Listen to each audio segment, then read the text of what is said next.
Okay, good morning. So previously we discussed what is the accuracy and precision. Okay, so there are different factors which affect your accuracy when you measure any system. Okay, so there are some basic element, or we can say that different parameter which affect your accuracy. So first one is your calibration standard. Okay, in terms of calculation of accuracy, there are different factors. So first one is calibration standard. In what level or up to what level you can calibrate your instrument in well manner. So from that, or with respect to that, your calibration or with respect to that, your accuracy may vary. Okay. So for example, if you have accurate goal, okay. So if you take the example of shooting, rifle shooting, you have a better accuracy, but your barrel of गनची जी काय barrel असते ज्यातनं ती bullet बाहेर येते ती barrel जर काही पॉइंटला tilt झालेली असेल, काही पॉइंटला जर टिल्ट झालेलं असेल तर नो मॅटर तुम्ही कितीही अॅक्युरेट असाल, तुम्ही पर्सन किती अॅक्युरेट असेल तरी तो जो काय तुमचा निशाणा असेल तो प्रॉपरली सेंटर पर्यंत किंवा टार्गेट पर्यंत पोहोचणार नाही, कारण ते अॅक्युरेट नसणार आहे. मग त्यासाठी मी कुठल्या टाईपचं कॅलिब्रेशन स्टँडर्ड त्या रायफल वरती इम्प्लिमेंट करतोय, ते तुमचं इम्पॉर्टंट असतं. त्याच्यानंतर वर्कपीस, कुठल्या टाईपचं वर्कपीस तुम्ही मेजर करणार आहे. ओके, त्याच्यानंतर तुमचे जे काही इन्स्ट्रुमेंट असेल त्या इन्स्ट्रुमेंटचे कॅरेक्टरिस्टिक काय असतील. ओके, त्याच्यानंतर कुठला पर्सन ते इन्स्ट्रुमेंट हँडल करतोय, म्हणजे the human or the worker. त्यानंतर इन्व्हायरमेंटल चेंजेस काय होत आहे. Okay, so those are the factor which affect your accuracy while measuring. आता स्टँडर्ड अॅक्युरसी तर मेजर केली, बट जे काही स्टँडर्ड असतं जे आपण एक मॉडेल किंवा सॅम्पल पीस म्हणून टार्गेट पीस म्हणून कन्सिडर करतो, तो स्टँडर्ड जो असतो तो स्टँडर्ड कशावरती अफेक्ट असतो. फर्स्ट वन आहे coefficient of thermal expansion. Coefficient of thermal expansion असं जर एक्झाम्पल द्यायचं झालं तर कुठली जी काही वस्तू असते, आपण जे काही टेम्परेचरमुळे काय होतं त्याच्यामध्ये थर्मल एक्सपान्शन होणार आहे किंवा थर्मल कॉन्ट्रॅक्शन होणार आहे. फॉर एक्झाम्पल आपले जे रेल्वेचे जे काही रूल असतात, म्हणजे रेल्वेज असतात, ते जर रेल्वे तुम्ही बघितले असतील तर त्यामध्ये इंटेन्शनली एक पूर्ण रॉड म्हणजे एक पूर्ण जो काही रूळ असेल तो संपल्यानंतर दुसरा रूळ म्हणजे ते काय होतं, नंबर ऑफ पार्टची असेंब्ली असते. कंटिन्यू त्यांनी नाशिक पासून मुंबई पर्यंत एक कंटिन्यू रेल्वेचा रूळ बनवलेला नाहीये. एक छोटे छोटे ब्लॉक असतात, ते ब्लॉकने एकत्र करून एक लांब वे बनवतो असतो. मग ते जे काही दोन वे ते जर एकमेकांवरती जर ठेवले असतील, म्हणजे एकमेकांसमोर ठेवले असेल एक कंटिन्युअस पोर्शन बनवण्यासाठी, तर त्या दोघांमध्ये इंटेन्शनली काही गॅप सोडलेला असतो. का सोडलेला असतो, तो काय होतं, कंटिन्युअसली तुमचा जे काही रेल्वेचा लोड आहे तो रेल्वेचा रोल त्या रुळांवरती आलेला असतो आणि कंटिन्युअसली रोटेशन मध्ये तिथे फ्रिक्शन होत असतं, म्हणून टेम्परेचर पण जनरेट होतं. प्लस सराउंडिंगची कंडिशन, काही केसमध्ये हाय टेम्परेचर असेल, थंडी असेल तर लो टेम्परेचर असेल, या सर्वांचा इफेक्ट त्या रुळावरती होतो. म्हणजे तो काय होतो, एक तर कॉन्ट्रॅक्ट होतो किंवा एक्सपांड होत असतो. तो जर एक्सपांड झाला, इमॅजिन करा कट टू कट मी एकमेकांना टच करून ते ठेवलेले वे, आणि तो जर एक्सपांड झाला तर काय होईल, there is chances to move out one of way from it predetermined direction. ज्या स्पेसला तो प्लेस केलेला असेल तिथून तो बाहेर येण्याचे चान्सेस असतात. त्यामुळे ते एक स्पेस ठेवलेली असते. तिथे न जाता आपलं रेग्युलर एक्झाम्पल जर बघितलं तर सिमेंटचे रोड बनवता बघा. आता सध्या सिमेंटचे ब्लॉक, सिमेंटचे रोड बनवताय आपल्या सीबीएस ते अशोक स्तंभ. तिथे जर चेक केलं तरी सिमेंटचा ब्लॉक रोल बनवल्यानंतर एक ब्लॉक झाल्यानंतर दुसऱ्या ब्लॉक मध्ये एक इंटेन्शनली जागा सोडलेली असते ती बनवताना. आता ती जागा भरलेली, इथे एक ब्लॅक मटेरियल टाकलेलं आहे. ते मटेरियल काय असतं? रबर असतं. सिमेंट पण त्याच्यावरती लोड येतो, सराउंडिंगच्या कंडिशन ते एक्सपांड होणार किंवा कॉन्ट्रॅक्ट होणार. मग एक्सपांड झाल्यामुळे काय होतं, ते जे दोन ब्लॉक आहे ते एकमेकांपासून बाहेर निघू नये यासाठी मध्ये त्यांनी कुशनिंग एलिमेंट म्हणून रबर टाकलेलं असतं की रबर कॉम्प्रेस होईल. ओके, थर्मल एक्सपेन्शन आणि कॉन्ट्रॅक्शन हा तुमच्या स्टँडर्ड वरती अफेक्ट करतो.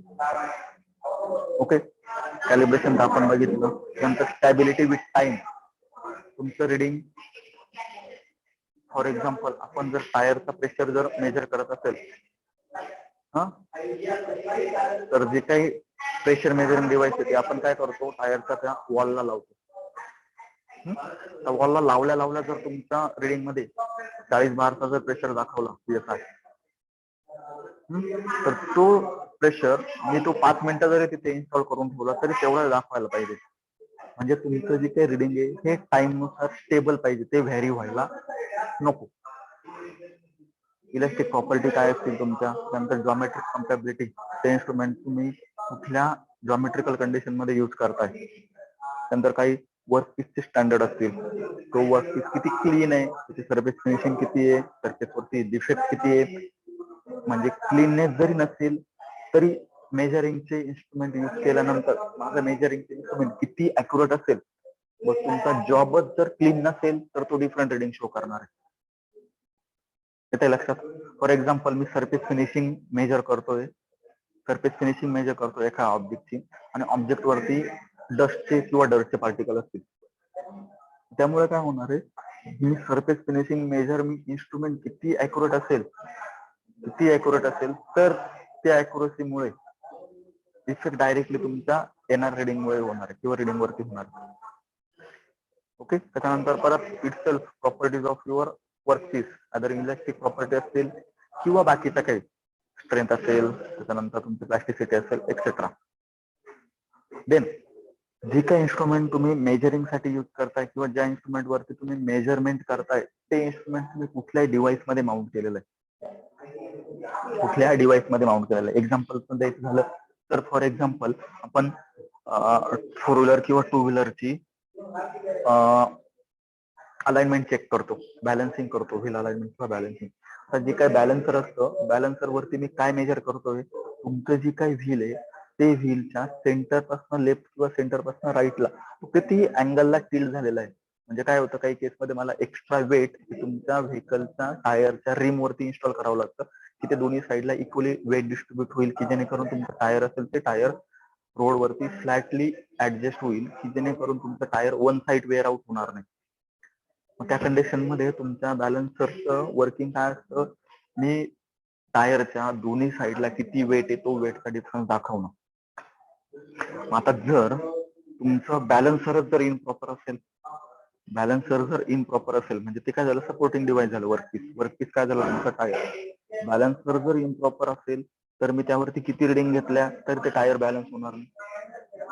ओके, तुम्ही सपोर्टिंग वर्कपीसचे डिव्हाइस असतील ते कसे अरेंज करताय ते पण मॅटर करतं. ओके संकेत. सर पण मग असं का होतं, टायर वन साइडच का ओढतं असं नंतर? ओके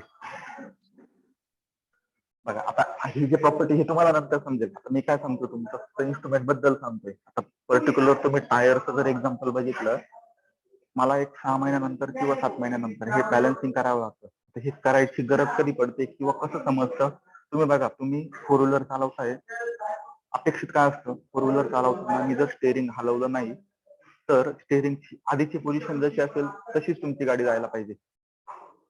आता होतं काय, तुमचं जर बॅलन्सिंग जर नसेल किंवा अलाइनमेंट जर नसेल, तुम्ही स्टेअरिंग सोडून दिल्यानंतर तुमची गाडी कुठल्या तरी एकाच डायरेक्शनला जाते, परत सरळ केली परत लेफ्टलाच जाईल, परत सरळ केली परत लेफ्टलाच जाईल किंवा राईटला जाईल, जी असेल डायरेक्शन ती.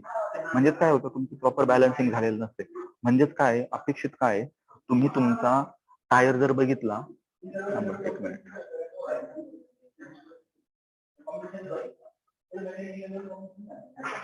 हे तुमचं टायर कन्सिडर करा. ह्या टायरचा मी जर सेंटर पकडला, हा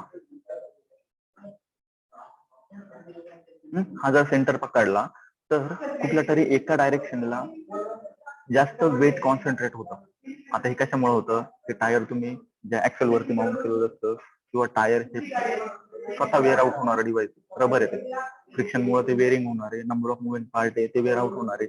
यामुळे काय होतं, तुमची जी काही रिम आहे ती रिम कुठल्या तरी एका डायरेक्शनला ओढली जाते किंवा वेट ही इम्बॅलन्स होत नाही. एक्झाम्पल जर द्यायचं झालं तर सपोज हा सेंटरच्या राईट ऍक्सिसला तुमचं वेट जे असेल ते कन्सिडर करा 5 kg आणि सेंटरच्या लेफ्ट साईडला वेट कन्सिडर करा 4.98 kg. ओके. आता काय झालं, ही डायरेक्शन ही टायरच्या आतमधली, तुमच्या गाडीच्या आतमधली ही, म्हणजे दुसरं टायर इथे असेल, दुसरं टायर इथे, म्हणजे काय झाली आतमधली डायरेक्शन झाली. आतमधल्या डायरेक्शनला 4.98 आहे, म्हणजे कितीचा फरक पडला? 0.02 ml किंवा मिलीग्रॅमचा. कितीचा फरक पडला? 0.02 मिलीग्रॅम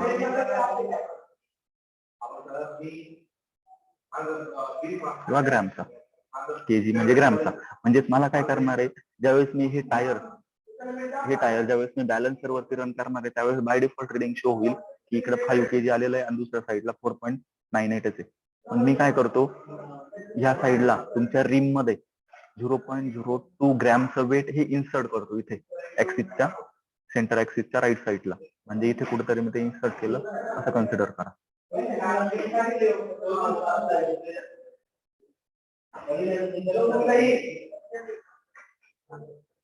इथे मी छोटा वेटचा ब्लॉक ऍड केला. म्हणजे काय झालं, आता दोन्ही साईडला 5 kg पर्टिक्युलरली ऍड झालं. मग तुमचं व्हेकल असेल ते बरोबर फ्लॅट पोझिशन वर चालणार आहे की जेणेकरून एका साईडचा वेअर आउट होणार नाही. आता यासाठी तुमचे डिफरंट अँगल असतात, कारण तुमच्या हातात जी स्टेअरिंग असते त्या स्टेअरिंग पासून तुमच्या टायर पर्यंत जी काही स्टेअरिंग असेंब्ली असते त्यामध्ये नंबर ऑफ पार्ट असतात. त्यामध्ये तुमच्या टायरचे नंबर ऑफ अँगल असतात, कॅम्बर अँगल असेल, कॅस्टर अँगल असेल, इन्फ्लेशन असेल, तुमचं नंतर होईल. त्यामुळे तुम्हाला ते नंतर समजेल. आणि या सर्व मुव्हिंग पार्टमुळे, लोडमुळे तुमच्या व्हेकलची स्टॅबिलिटी राहत नाही. ते करण्यासाठी मला ही सगळी अरेंजमेंट करावी लागते. ओके, हे आपण बॅलन्सर वरती करतो.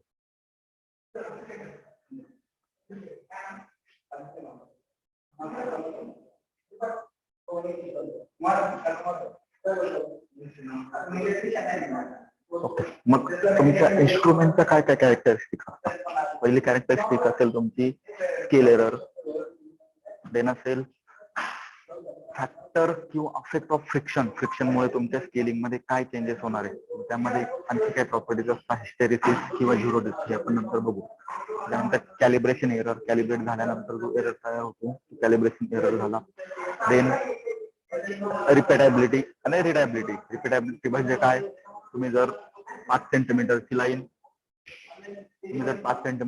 मेजर करताय तर 5 सेंटीमीटरची लाईन तुम्ही 10 वेळेस जरी मेजर केली तर रिडिंग 5 सेंटीमीटर यायला पाहिजे. म्हणजे मी पहिल्या वेळेस मोजली ते 5 सेंटीमीटर आलं, दुसऱ्या वेळेस मेजर केलं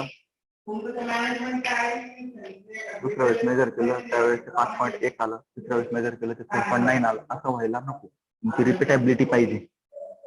रिडायबिलिटी 5 सेंटीमीटर तुम्ही मेजर केलं, इन्स्ट्रुमेंट शो केलेलं रिडिंग हे अॅक्युरेट पाहिजे किंवा ते रीड करता यायला पाहिजे. ओके, जे काही जॉमेट्रिक असेल किंवा जॉमेट्री असेल ती वर्कपीस आणि स्टँडर्ड ह्या दोघांसाठी कॉन्स्टंट पाहिजे.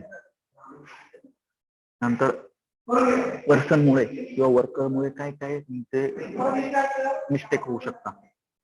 जर वर्करला जर ट्रेनिंग दिलेलं नसेल, अनस्किल वर्कर असेल, तर मी जर सांगितलं तुम्हाला आत्ता या कंडिशनला की तुम्हाला साइन बार वरती अँगल मेजर करायचा आहे, तुम्ही त्या केसमध्ये अनस्किल आहे आता, त्यामुळे तुम्हाला मी साइन बार इन्स्ट्रुमेंट जरी दिलं तर तुम्हाला अँगल मेजर करता येणार नाही. आणि केला तर तो काहीतरी रॉंग अँगल येईल. म्हणजे ट्रेनिंग जर नसेल प्रोव्हाइड केलेलं तर तो एरर होऊ शकतो. ओके, त्यानंतर जर मी तुम्हाला अँगल मेजरमेंट करायला सांगितलं आणि अँगल मेजर हे साइन बार किंवा बिवेल प्रोट्रॅक्टरने करतात, मग तो अँगल तुम्ही त्याच इन्स्ट्रुमेंटने मेजर करायला पाहिजे. ओके, तुम्ही जर दुसरं एखादं इन्स्ट्रुमेंट घेतलं की त्या इन्स्ट्रुमेंटने अँगल मेजर करता येत नाही तर ते काही उपयोगाचं नसणार आहे. म्हणजे तुम्ही कुठल्या टाईपचं इन्स्ट्रुमेंट आणि स्टँडर्ड सिलेक्ट करताय for the measuring purpose. Okay, आणि important factor attitude towards person accuracy achievement. तुम्हाला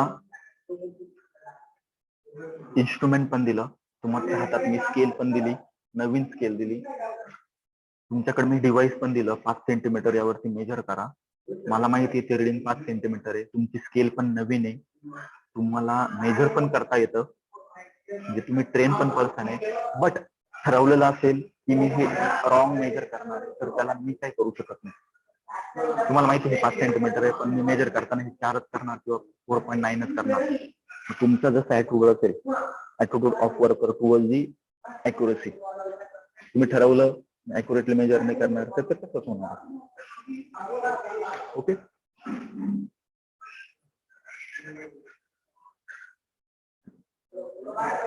देन प्रिसिजन असेल, ॲक्युरेसी अपोजिट प्रिसिजन जर असेल तर प्रिसिजन मध्ये तुम्ही किती सेन्स पर्यंत ते ॲक्युरेटली प्रिसाईज आहे असं कन्सिडर करताय. ओके, इन्व्हायरमेंटल कंडिशन जर असतील तर टेम्परेचर किंवा ह्युमिडिटीमुळे तुमच्या इन्स्ट्रुमेंट मध्ये किंवा वर्कपीस मध्ये हा चेंजेस होत असतो. Okay,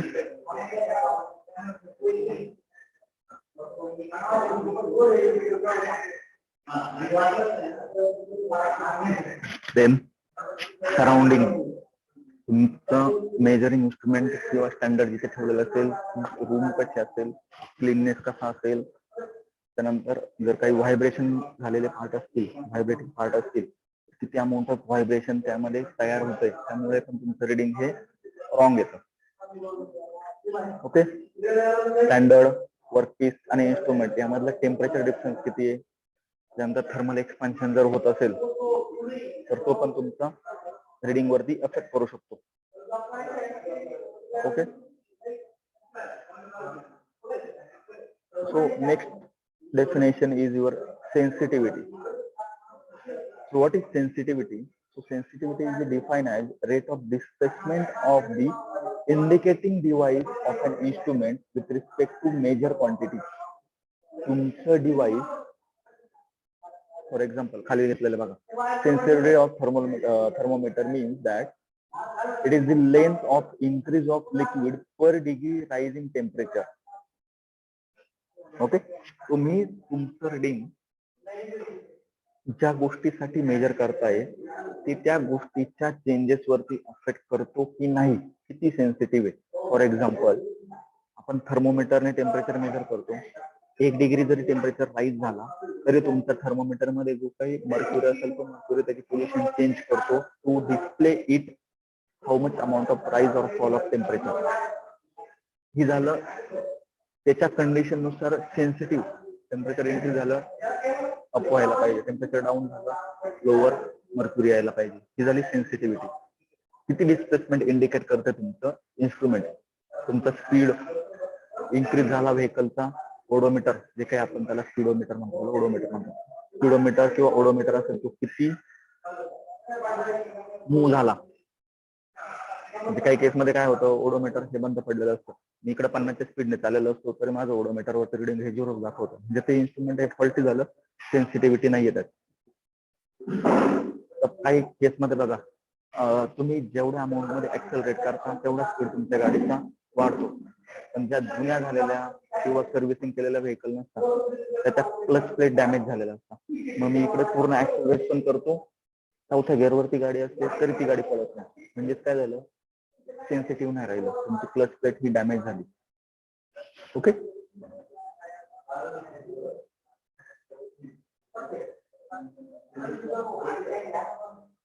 what is reliability. Reliability तुम्हाला सांगितलं, तुम्ही तुमचं रिडिंग हे किती अॅक्युरेटली तुमचं डिव्हाइस तुम्हाला शो करताय, कशी झाली तुमची रिलायबिलिटी. कॅलिब्रेशन मीन्स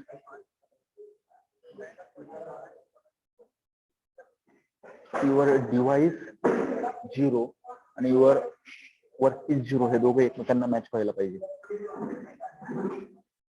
मग बघा ज्या वेळेस एखाद्या वेइंग मशीन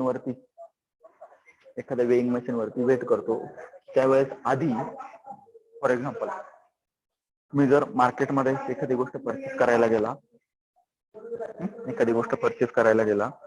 तो परचेसिंगचा जो काही ट्रे असेल त्या ट्रेचं वजन कन्सिडर करा 200 ग्रॅम आहे. आणि तुम्ही 1 किलोची वस्तू त्यामध्ये टाकताय म्हणजे रिडिंग किती व्हायला पाहिजे वेइंग मशीन वरती 1.2 kg असेल तरच तुमची आलेली क्वांटिटी ही 1 kg असेल. त्याने जर 1 दाखवलं तर तुम्हाला 200 ग्रॅमचा लॉस झाला. म्हणून तिथे कॅलिब्रेशन कसं करता तुमचे जी काही एमटी बकेट असेल ती बकेट आधी तिथे ठेवता त्याने 200 रिडिंग दाखवलं तो झिरो सेट करता म्हणजे ते जर 200 असेल तर ते झिरो कन्सिडर झालं. मग त्यावरती 1 kg ऍडिशनल लोड टाकता मग तो कॅलिब्रेट करता. Okay okay.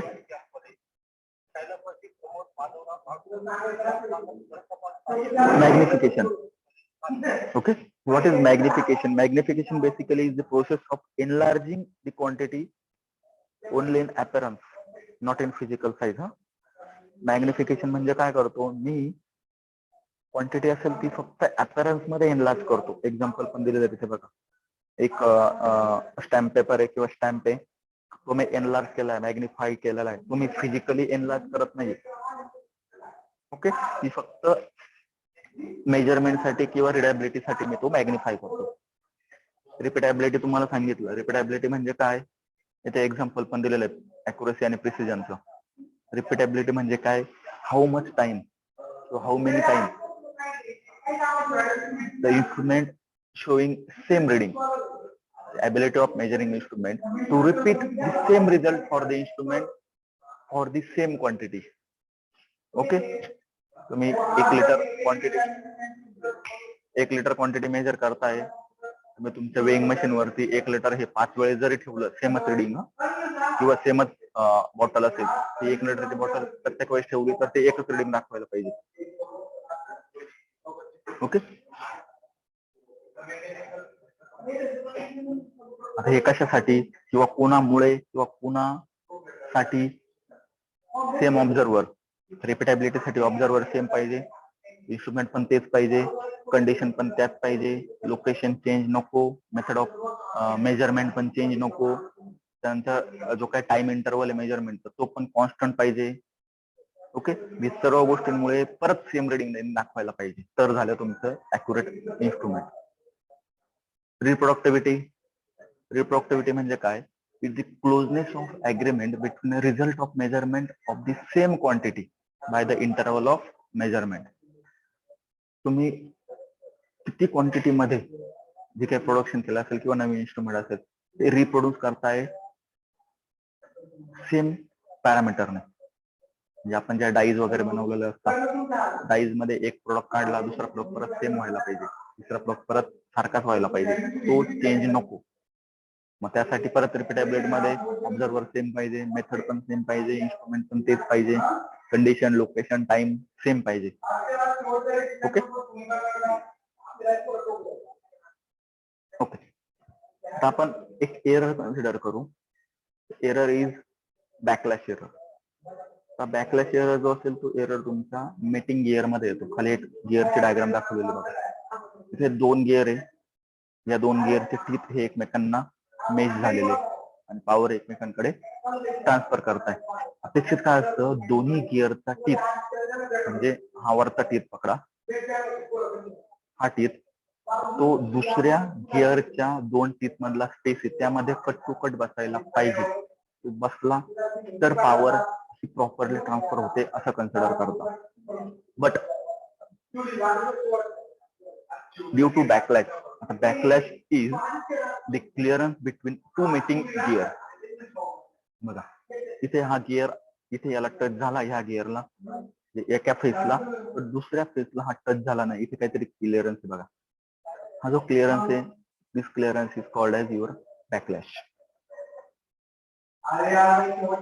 ओके. मग ह्या बॅकलॅशमुळे काय होतं, तुमची मोशन जे असेल किंवा पॉवर जे असेल, पॉवर लॉस होते, मोशन लॉस होते, आणि there will be also chances of damage of your gear. Okay okay. आधी एक टर्म होती बघा, hysteresis. Okay, what is hysteresis? So basically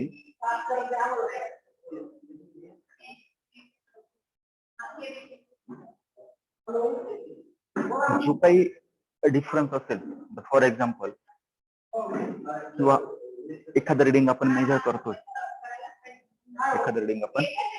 major करतोय, फॉर एक्झाम्पल तुमच्या व्हेकलचा स्पीड असेल विथ रिस्पेक्ट टू टाइम, पहिल्या मिनिट वरती 5 किलोमीटर पर आवर, दुसऱ्या मिनिट वरती 10, 15, 25, 30, असा जो काही मी जर ग्राफ प्लॉट केला, तर अपेक्षित काय आहे, वाढत जाणारा ग्राफ जसा वाढला तसंच रिटर्न होणारा ग्राफ पण लेस व्हायला पाहिजे. म्हणजे 5व्या मिनिटाला 10 किलोमीटरचा स्पीड होता जाताना, तर तो येताना पण 5व्या मिनिटाला 10 किलोमीटरचा स्पीड पाहिजे. तो जर नाही झाला म्हणजेच काय, the difference between indication of measuring instrument when same value of measuring quantity is reached by increasing or decreasing the quantity. Okay, वाढताना जसं वाढत जातोय, रिटर्न येताना पण सेम ग्राफ फॉलो करायला पाहिजे असं अपेक्षित असतं, पण तसं होत नाही. मग तो झाला तुमचा हिस्टेरेसिस लॉस. तो कशामुळे होतो? तुमच्या फ्रिक्शनमुळे होतो. त्यानंतर स्लॅक मोशन, बेरिंग मध्ये जे काही बॉल बेरिंग असतील किंवा जे काही रोलर असेल, ते रोलर एकमेकांवरती स्लॅक होतात. किंवा गिअर असेल तर गिअर मध्ये तुम्हाला सांगितलं बॅकलॅश होतो, त्यामुळे पॉवर लॉस होतो. काही केसमध्ये इलास्टिक डिफॉर्मेशन होतं, मॅग्नेटिक किंवा थर्मल एक्सपान्शन होतं, ज्यामुळे जो पाथ मी इन्क्रीजिंगला जातो तोच पाथ मी डिक्रीजिंगला फॉलो होत नाही. Drift. So what is drift?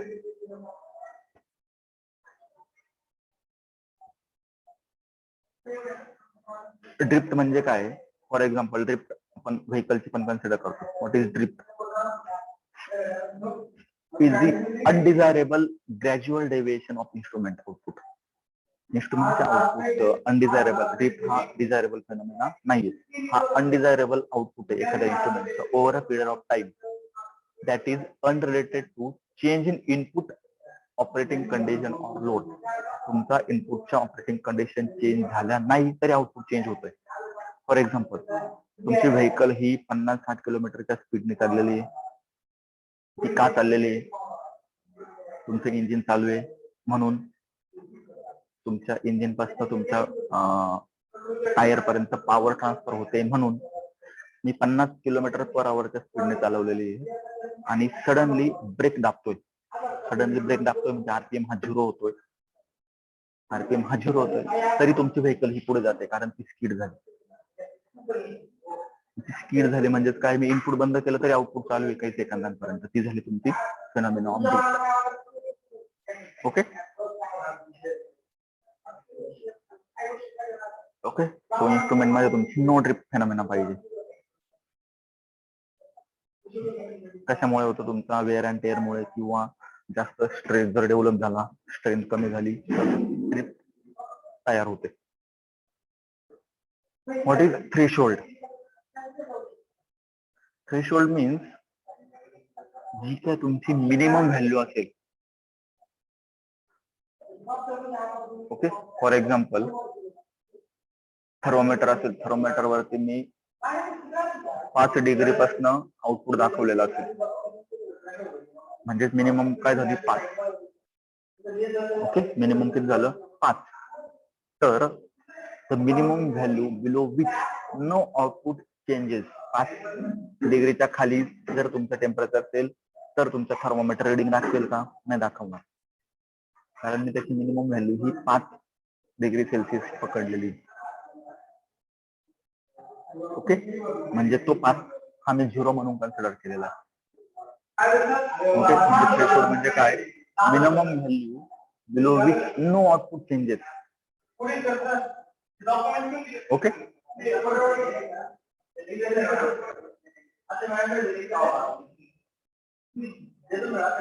What is the resolution?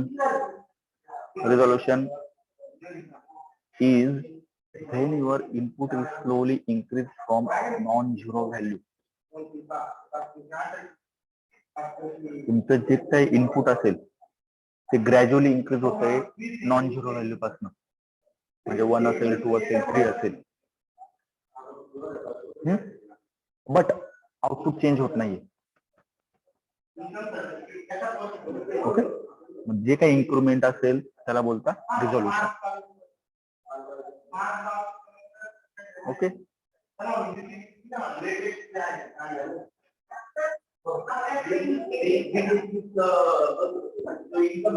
what is dead zone? Dead zone means the largest change of any input quantity.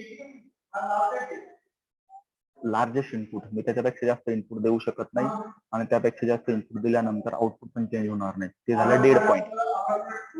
आणि ज्या टायमिंग पर्यंत मी इनपुट देऊ शकतो तो झाला तुमचा dead time. Okay, the time required by measuring system to begin to respond to change in measuring term, तो झाला तुमचा डेड टाइम.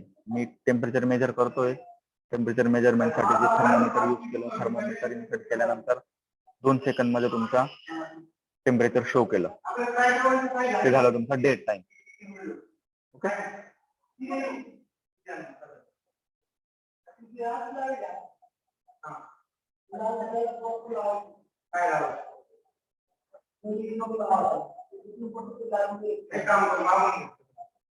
ओके.